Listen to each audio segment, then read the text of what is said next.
Hello friends, मी तनुजा तुम्हा सर्वांचे मनापासून स्वागत करते। तर बाहेर भरपूर पाऊस आहे आणि अशा थंडगार पावसात सर्वांनाच काहीतरी झणझणीत चमचमीत आणि गरम गरम खावंसं वाटतं। तर आज मी तुमच्यासोबत एक अशी झणझणीत चमचमीत रेसिपी शेअर करणार आहे, ती म्हणजे चिकन सागोती। मी ज्या पद्धतीने चिकन सागोती बनवते तीच पद्धत मी आज तुमच्यासोबत शेअर करणार आहे। चला तर मग रेसिपीला सुरुवात करूया। इथे मी 2 किलो चिकन स्वच्छ धुवून बारीक कट करून घेतलेला आहे आणि त्याला मीठ आणि हळद लावून ठेवलेला आहे। आणि त्याला ग्रीन पेस्ट लावण्यासाठी मी 7-8 हिरव्या मिरच्या, 1 लसणीचा गड्डा आणि 1 इंच आले कट करून पॅनवर भाजत ठेवलेला आहे। हे आता तेल घालायच्या अगोदर भाजून घ्यायला पाहिजे। हिरवी मिरची, आलं आणि लसूण आपलं आता भाजून झालेलं आहे। मी हे तेल न घालता भाजून घेतलेलं आहे। ते आता आपण थंड झाल्यावर मिक्सर जारच्या भांड्यामध्ये घालून घेऊया।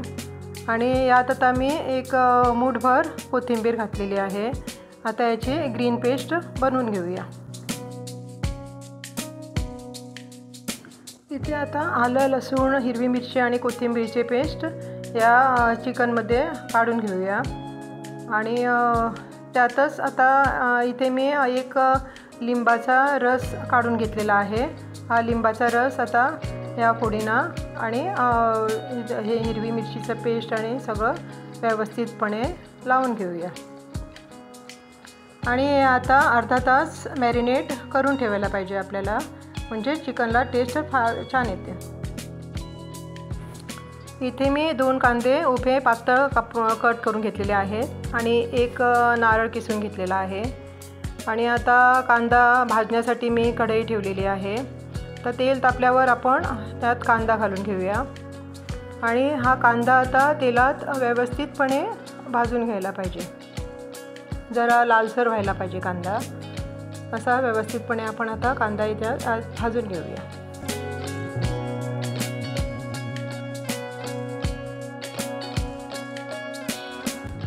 कांदा आता माझा इथे भाजून झालेला आहे। आता त्यात आपण किसलेलं खोबरं घालून घेऊया। आणि आता कांदा आणि खोबरं छानपैकी आता आपल्याला लालसर होईपर्यंत भाजून घ्यायला पाहिजे। इथे बाजूला मी मातीचे भांडं ठेवलेलं आहे आमटीकरता। आता त्यात मी तेल घातलेलं आहे। हे आता तेल तापल्यावर त्यात आपण बारीक चिरलेला कांदा घालून घेऊया। आणि हा कांदा आता छानपैकी तेलात लालसर होईपर्यंत परतून घेऊया।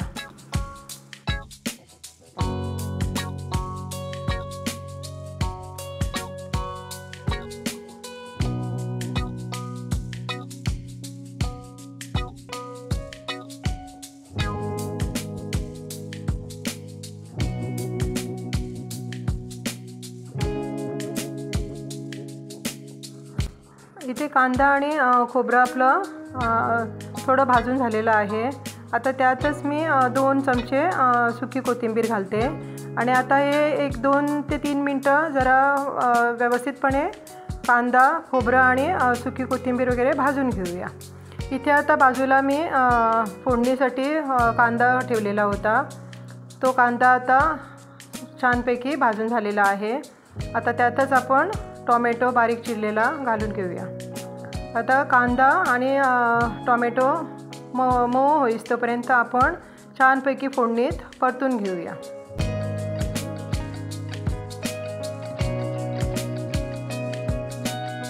आपल्या इथं आता कांदा, खोबरं आणि कोथिंबीर वगैरे सगळं व्यवस्थितपणे भाजून झालेलं आहे।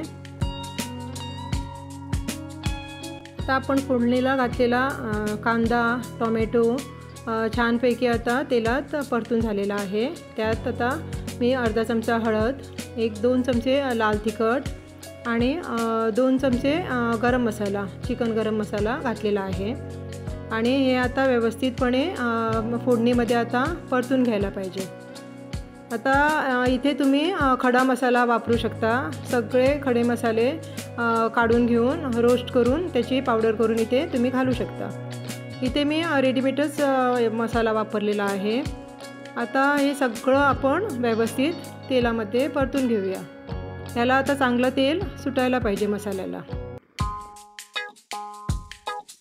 इथे आपला मसाला छानपैकी फोडणीत परतून झालेला आहे।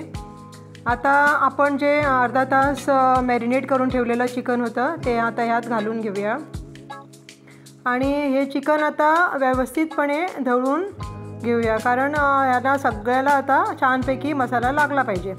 आता हे असं व्यवस्थितपणे ढवळून घेऊया आणि याला झाकण घालून आता छानपैकी शिजवून घेऊया।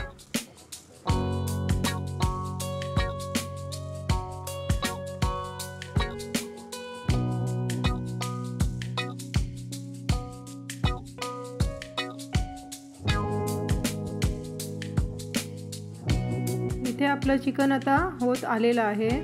ह्यात मी हिरव्या वाटणाचं जे मिक्सरमध्ये पाणी होतं ते थोडं घालून घेतलेलं आहे आणि शिजवून घेतलेलं आहे चिकन। आता मी वाटण कांद्याचं आणि खोबऱ्याचं वाटण करून घेतलेलं आहे।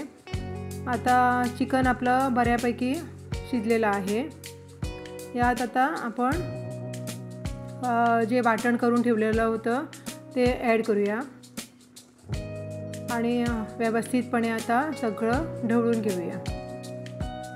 हे सगळं व्यवस्थित ढवळून आता उकळी येईस्तोपर्यंत आपण हे आता वाटण उकळी येईस्तोपर्यंत आपण आता हे शिजवून घेऊया।